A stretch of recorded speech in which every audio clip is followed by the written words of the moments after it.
In this episode, I talk about the technique of asking for permission from your horse. And this is a really important element of building a relationship based on mutual respect and understanding. So here we go, episode 201, Permission.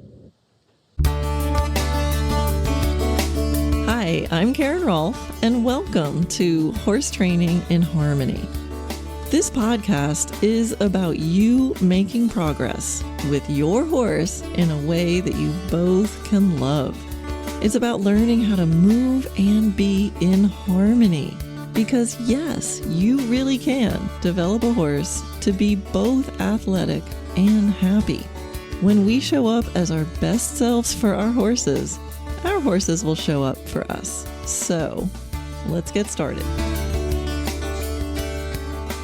I'm hoping that this podcast is going to sound good today. I'm using just my phone and a microphone that plugs into my phone because my regular podcast microphone just decided that it needed to retire for some reason.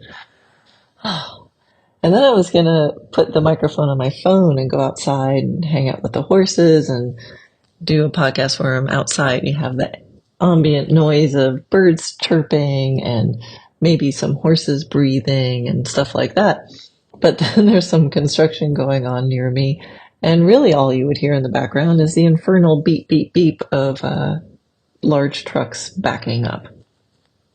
So, so now I'm just in my kitchen looking out the window at the beautiful outdoors and using my phone. So I have persevered to bring you this episode today. And I wanted to do it about the idea of asking permission for your horse. And what inspired this episode is because of a little nuance about using this technique that one of my horses recently pointed out to me. And then I thought, well, if I'm going to talk about the nuance of the technique, I guess I have to talk about the technique itself. Anyway, so this is about asking permission of your horse. And, I'm not really prepared with a full in-depth article on this or discussion of this or thesis on this because there's a lot to this concept of consent-based training or asking permission. So I'm going to give you the sort of bullet points of it, and then I wanted to tell you about this nuance. So this podcast might be more for people who are already using the idea of permission, but I want to make it so everybody else knows what the heck I'm talking about. Okay, so let's look at what permission is, and especially how I use it. So the basic idea is when we're going to do something, usually to our horse, or if we're asking our horse to participate with us in something, we present it, and then we have a little space where we can read, how does the horse feel about this? And then they are kind of allowed to indicate whether they're for it or against it. Or kind of just, yeah, okay. Like, I'm not going to enthusiastically participate, but yeah, it's fine. Like, sometimes fine is enough. So this idea that we're approaching our horse not with how do I get this on you or how do I make you do this, but presenting it and kind of going, how do you feel about this? So that's the sort of nutshell. And implied in asking permission is that they are allowed to tell you whether they're okay with it or not, right? So yes is meaningless if no is not an option. And so that's one of the basic premises is if your horse says, not so okay with that, then you say, okay, I hear you. And in saying, okay, I hear you, not going to go there, it doesn't mean we abandon the goal. It just means that in this moment, they're not okay. And could they be okay if I just give them a minute? And so if I'm presenting something for my horse in a way that I'm asking their permission, there can be a variety of responses, right? I could approach something and they go, oh yeah, let me help you with that. Or they could go, oh my gosh, I'm scared. What is that? And run away or want to run away. And then there's ranges in between. So that could be like, well, I'm not so sure. Could you just go a little slower? It could be, I'm not so sure. And then, so you retreat and go, okay, I hear you. And then the next time you present it, they go, okay, now I'm used to it. Or maybe you have to reapproach 3 or 4 times. And then they go, oh, okay, I've had a chance to see it now. I realize it's not attacking me. And now I'm kind of okay with it. Sometimes horses are okay with it. They understand it. And they just go, hang on, I just need a minute. And so an example of that, because I think that's an interesting one, and it's really connected to why I wanted to do this episode, is I'll give the example of bridling. So I have bridles with bits, I have bitless bridles, I have the neck rope, and all of these things are things that I have introduced to my horses, often using permission to introduce them and to get them comfortable with it, right? So the first time they see the bridle with a bit, I'm not, forcing their heads down and shoving it in their face, sticking my thumb in their mouth, shoving the bit in, getting it on them, and then going, ha, there. Right. So I've used permission in the process of having them be okay with being bridled. That makes sense, right? So it's just the polite, I think, a very polite way to do it. And you can do little steps, little steps, little steps. Now they're okay with it. Hey, that's not so bad. I thought that was kind of weird. That bit's kind of weird in my mouth, but now I'm okay with it. And over time, then when they see the bridle coming out, again, there's a range. There's horses that see the bridle coming out and they're like making it harder for you to put it on. There's horses that just stand there and go, sure, yeah, I'll just sit here. You can put my bridle on. And then we have to guess. Some of those horses might be giving you permission because they're like, yeah, whatever, put the bridle on. I'm totally neutral with it. Like I'm not going to say yay, but it's not bad either. It's like, okay, put my bridle on. The wind is blowing and sometimes I wear a bridle. Some of those horses that are just standing there might be checked out. They might be going into learned helplessness. Right? And sometimes that's really hard to tell because different horses have different personalities that they're starting out with. But let's say there's a range of, I'm trying to make it harder for you to put the bridle on. You know what that looks like. They're the ones that are like, whatever, put it on me. And then there's the ones who are like, ooh, put it on me, put it on me. My dog does that when we're taking him in a car ride and then we get near the destination that he knows and we pick up his little leash and harness outfit and he starts jumping around. He's like, put it on me, put it on me. And he helps. He stands there and he lifts his legs. So sometimes horses will do that too. Maybe you've seen horses do that at the mounting block. You get on the mounting block and they come over and they swing over and they get in position. Get on me, get on me. Sometimes they can do that with a bridle. Ovation is like that. You bring out the bridle and he's like shoving his head through all the different parts of it. You gotta get it organized really quickly because he's already putting his head in and trying to put parts of it in his mouth. So you gotta just make sure you have the bit lined up. Right, so there's a range and we're always going to need to interpret what it means. So for example, Ovation, sees the bridle and he's like, put it on me. And he's trying to shove his nose through and put different parts in his mouth. And then there's Natia, who might sit there quietly and just let you do it. Now, that doesn't mean that she's not as happy about the bridle as Ovation is. It's just they're very different personalities. And Natia typically doesn't express like that, whereas Ovation always does and always has. So you have to take into account the personality of the horse. So the main part with permission is when you see a change, right? There's my horse. Everything's going fine. I present something and now I see some sort of behavior that looks less than positive for that horse. What does it mean? And also see what it looks like on that horse when they're cooperating, moving towards, helping you with it. And you have to kind of read the behavior, read the look of it, their expressions, all those things we can look. And then we also have to really like feel the vibe. There's a vibe difference, that's a technical term, between a horse going, sure, you can put it on. I'm not going to make it harder or easier. Just go ahead. And a horse that's like going shut down into learned helplessness. And I'm sure there's some other signs that you can like read and measure their ear and their muscle tensions and their face. But I like to go fuzzy focus and try to just feel what I'm feeling. That's just me. Okay.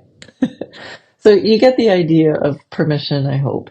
There's a moment where you're building and using permission to be able to eventually do something, so your horse understands, right? So like first time they see a saddle pad or something, you might have to, oh, you want to come in, Remy? Remy's huffing at the door. Okay, let you in. So they're seeing something they've never seen before. Oh my God, what is that? Use permission. How about now? No, you're not okay. Retreat. How about now? No, you're not okay. Retreat. How about now? Oh, now you're okay. And then maybe from that point on, they are then okay with that. They're like, oh, saddle pads. Now I know what that is. So you're using permission to introduce something so that they understand and they're okay with it. And then you can also use permission with, I like bridling because it's a little more of an activity. And it's an activity that they can participate in different ways. They can look away, make it harder, make it neutral, or make it really easy for you. So that's kind of cool because it's not just them standing there accepting something. There's this range and we can read it. So with bridles, it's also a little more complicated or complex because they're wearing it now, so they're feeling stuff. So there could be, like they're in principle okay with the act of bridling, but what if the bridle isn't fitting properly? What if that particular bit isn't comfortable? So then there's that aspect. So are they against the idea of bridling in general? Or is it just that they don't like that bridle the way it's fitted? There's also what usually happens after a bridle is put on. And so they can easily start to connect that bridling means riding. And this is where the behavior can get more complex because if the stuff that happens after the thing you're asking for permission for. So in this case, we'll keep using bridling. If the riding doesn't go well and it becomes chronically uncomfortable for them, horses are smart and they're pattern learners. And, well, humans are pattern learners too. But they'll start to realize, okay, the riding isn't good, but before we ride, we get tacked up.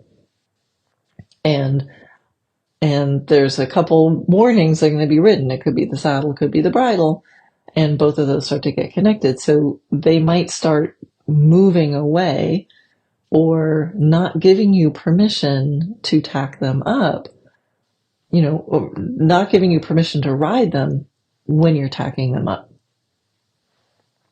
So what can happen when you're using this is, let's say they're kind of a middle of the road horse, right? So they're not scared of the bridle. They don't have trauma around the bridle, but maybe they're also not like Ovation, who's just like, put it on me, put it on me.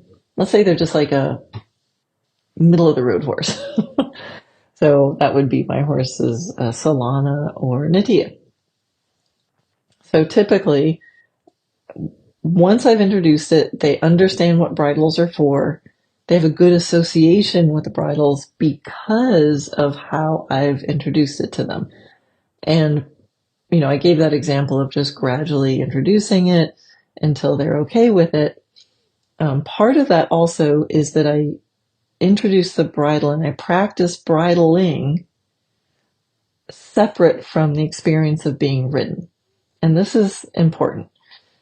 So bridling, when I'm practicing that, there's many times that I will play with bridling and then I end up taking it off and not riding, or leaving it on and not riding. And so that I really have their feeling about the bridle and being bridled separate from the act of riding. That makes sense. And that's really, really important that we can do that little science experiment and know, if our horse starts feeling like they're not okay with bridling, we have to know, well, is it because of the bridle or is it because of the riding or the whatever it is that happens after the bridle goes on? So with my horses, I'll often take out the bridle. It's usually not a big deal. One thing that Natia started doing, we've been trying to, like I said, Natia's pretty quiet and okay with everything and not very expressive. And we've been trying to help Natia be expressive and know that it's okay to have an opinion every now and then. It's okay to have lots of opinions. It's okay for her to express them. And she can dare to do that.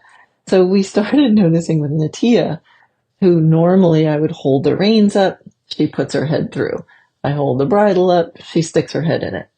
And then one day I held the reins up, she put it through, and then I held the bridle up and she turned her head to the side. I'm like, that's interesting. So I retreat with the bridle, give her a second, lift it up again. How about now? She turned her head again. Okay. Don't take it personally, Karen. This is where my heart sinks. Like, oh my God, I ruined my horse. She hates me. So I let that pass and I go, no, Karen, let's just wait and see what happens. Held it up and then she turned her head and then I saw her like making a really baby yawn. And I said, oh yeah, you can yawn. And so she did like a big yawn. I told her that was great, gave her some scratches, and then held up the bridle again. She stuck her head in.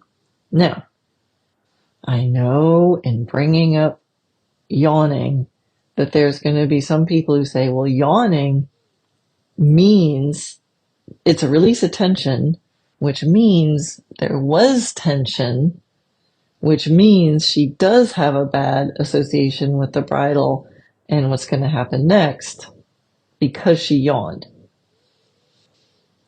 And I'm sure that there is a case for that. So this is another time. I go fuzzy, I go big, and I go, well, a yawn is a release of tension, and releasing tension is always good. And, what is the tension? So then we go, well, what is the tension that maybe she released from?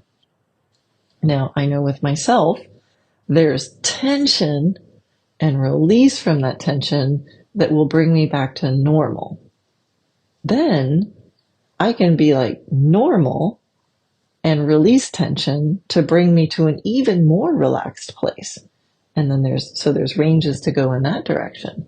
So I'm trying to measure, does my horse look really tense? Is there something negative happening? And she's just desperately trying to yawn and release just to get herself back to some sort of normal? Or is she normal and we're releasing tension to be even more released and relaxed and ready for action? She does work a bit. She's fit and she's advanced in her training. So could this be some sort of preparatory something or other because she knows there's stuff coming on ahead? And if she just needs a second to yawn and then she's putting her head in the bridle, how bad can it be? It's just a question. So these are the things I'm thinking about when my horse, for some reason in a moment, says, I need a minute. So they're saying, do I have permission to put the bridle on? And she's saying, hang on a second. Gets into a zone, releases the tension, and then goes and puts it on, and off we go happily ever after. I think we're still in the range of that's okay.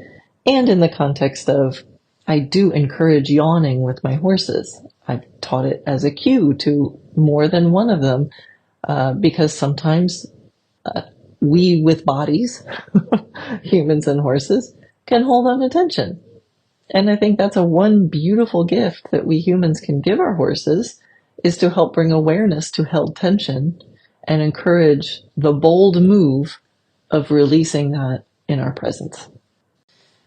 Sometimes my horses will, if I'm holding up a bridle with a bit, or even without a bit, if I'm holding up a bridle of any sort and they don't help me put it on, or they move away from it, then I have some other options. Because I do ride my horses in several ways. So let's say I was thinking of having a fancy day, and so I'm holding up my half double bridle, which is my bitless bridle with a curb. That's not fancy. It's our fancy outfit. Let's say I hold that up and Natia looks away or yawns, but then after she yawns, she doesn't put her head readily in it. Maybe I take it away, hold it up again. How about now? And maybe I can just see her, for her, it would be start going a little blank, like not being expressive. So I'm like, oh, okay. I might take the reins back over her head, put that away, take the bit off, and then I might come and hold up just the bitless. And what's really interesting is sometimes she'll look at the bitless and she'll go, okay, and just stick her head in it. I'm like, all right, fine. I'll ride bitless today. That's no problem for me. Sometimes I'll do that. I'll hold up the bitless and I might get that reaction. And then I go, all right. And I take that away and I hold up my neck rope. And sometimes they just stick their head through the neck rope. And I'm like, okay, I'll ride bridleless. No problem. Sometimes I'll put the neck rope out and they'll be like, not that into it. And I go, okay, I'll play on the ground today. No problem. Right? So I just wanted to give an example of how asking permission plays out in real life. Because sometimes I feel like people do the permission game, but they still do it with the intention of it's a technique for me to end up getting my horse to do the thing that I wanted them to do in the first place. But then it kind of feels like it's not really permission. It feels more like, well, you're gonna do it, but I'm gonna, give you 2 seconds and then we're gonna do it. So anyway, I hope this is helpful to kind of give a real life example. Now, there's another nuanced piece to this. So my horse Solana recently just pointed this out to me. Solana can be very different day to day as far as her opinions on, well, anything. We'll put it that way. She has preferences. And she's very good at expressing them. And as she's gotten older, there's more of this going on. And, as I get older, I have more preferences too. And my body feels different on different days. So all fine. But this shows up as far as grooming, how she wants to be groomed, whether or not she wants to be groomed, how she wants to be tacked, whether or not she wants to be tacked up, whether she wants to be ridden, all that stuff. It's very changeable, and it's very dependent on, I'm going to talk about vibes again, the vibe, right? So it's nuanced. So I can come out with a curry, like the really scratchy curry, and curry her so firmly all over her body. And she's like, this is awesome. This is amazing. I reach for the hard brush and she's like, get that thing away from me. I don't want to be touched. Like, wow, interesting. So then I might go, okay, well, you just liked it really firm. Maybe she doesn't like the soft tickliness of a brush. So I'll try placing the brush on her, pushing firmly and doing long strokes. Or another day she might want it really soft. Another day she might not want to be curried, but she wants to be brushed. Some days she just comes out like a shark, and then I stop and I do permission and I go, I see you, I feel you, I'd like to get you clean, but mostly I want this to feel good. Can I do that? And then her expression will change, and she'll go eat her hay or stand there if I'm in the grooming stall, and then she'll let me brush her. So there's stuff going on in the dynamic, but I still feel like those moments where you go, I hear you're trying to tell me something. I promise I'm trying to figure out what you want. Can we work together with this? So with bridling, what happened was there was moments just like I described with Antia. I hold up the bridle. She can tell me her preference and readiness for it. Sometimes she just goes right in it. Sometimes she just sits there for a second. Sometimes she yawns.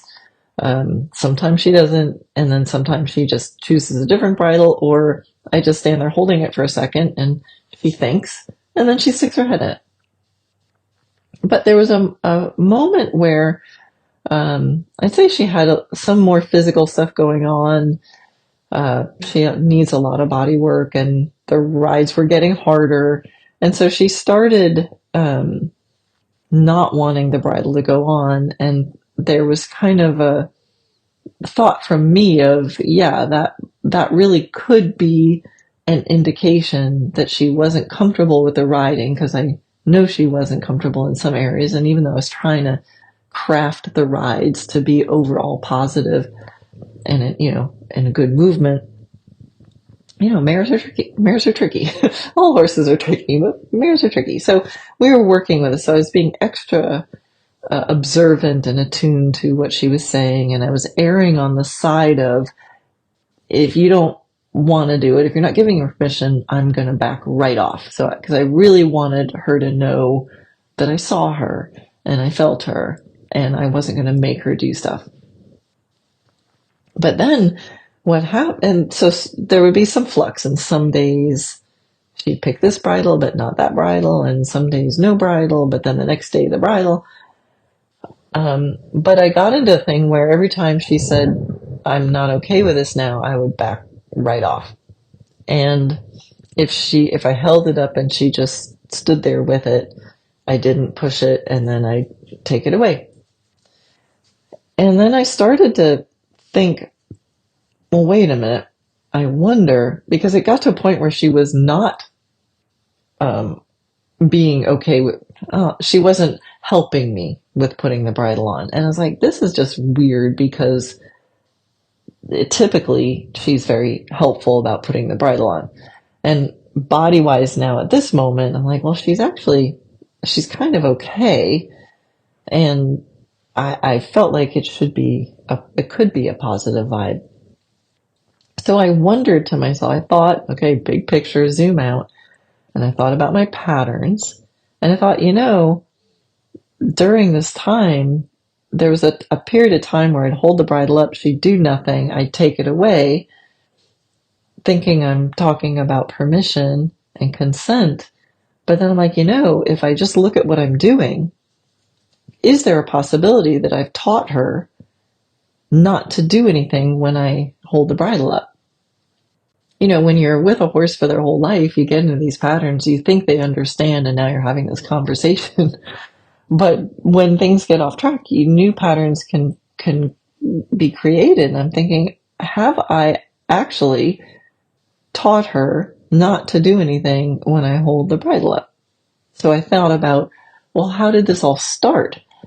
And how did I get that enthusiasm from putting the bridle on? I thought, well, I played with it a lot, separate from riding, big rewards and praise, so she understood what this was all about. And then once I knew that she understood it, and we had a baseline of enthusiasm about it in general, disconnected from riding, Now we can have a conversation about it because it's a baseline of I understand and I'm totally okay with this and I understand this could be a good thing. So then I could, in any particular moment, I could tell you my level of enthusiasm for it in that moment, separate from my general okayedness with the principle of being bridled. That made sense inside of my head. How are you guys doing? Okay, so here's the thing. I bring the bridles out, hold them up. She does nothing. I take them away because I'm asking for permission. So once I thought, I wonder if I've actually taught her something else that I don't want. What did I do to do that little science experiment? I started bringing the bridle out, not connected to the bridle, or at least not presenting it to her in a way where I do when I am putting it on at different times, reward it, increase the reward. So reinforce the behavior as if I'm doing it for the first time again and prove to her that this thing about putting the bit in your mouth or the bridle on your head is just a behavior. The cue is here it is, and the behavior I want is you put your head in it or put the bit in the mouth, and it gets highly reinforced and rewarded so that you're really happy you did it, and it's not associated with anything else. No exercise, nothing else. Totally separate, random throughout the day. So I just started doing that again with her. And I was sort of amazed at how it took a minute to sort of get that back going again. And it really did help to introduce it, not with the whole head stall on or not with reins on, like some other way than how I normally do it if I'm actually presenting it to put on for riding. So I just hold the bit up. She, put her nose on it a few times. Yay, rewards, put the bit away. And just built it back up again until it was back to where it was, where if she saw the bridle come out or the bit come out, she'd move towards it, put her mouth in the right place, and then she'd literally stick her tongue out, open her mouth, and pull the bit into her mouth. Big rewards for that. So after doing that for a while, and meanwhile, I'm riding her bridleless or playing online and, disconnecting that from the riding. And then after I had that going, then I would introduce it. And if she took it up readily, I'd leave it on and then I'd start doing some rides with it too. And then I feel like I had it back where we were, where she was like, oh yeah, this is the thing that I do with it. I'm okay with it. I understand it. I'm kind of enthusiastic because I get cookies. And she's helping me. Now we have it in a place where it can be a part of a conversation about, hey, which one do you prefer? And are you ready for me to put it on in this moment? Or do you need a second to do whatever thought process you have or yawning or sometimes my horses will stretch. I'll hold the bridle up and they're like, hang on a second. And then they do this big stretch with their legs. I mean, they're smart. They know what's going on, and I think they're allowed to prepare. So anyway, that was the nuanced piece, and I feel like, wow, if I had missed that or gone down that road, I know other people are too. And here's the thing, is it can start to make you feel bad. I mean, if you care about your relationship and you feel like, wow, we used to have this great relationship with bridling and now we don't. And then that feeling can make you not want to do it even more. So you hold it up and they don't jump their head into it. You go, oh, I feel bad. I'll never do that again. And now you're not riding or doing things in a way because you think your horse is telling you, I hate you and I hate that. When in reality, your horse is like, I guess that doesn't mean anything anymore. Anyway, so I hope that helps. So, asking for permission from your horse, listening to them, reading their level of comfort with something is so important for building that relationship based on mutual respect and understanding. And yes is meaningless if no is not an option. But we have to balance asking permission with being clear communicators. And just know that sometimes our own hesitation ends up making them wonder what it is we really want. Anyway, I hope that helps. Let me know.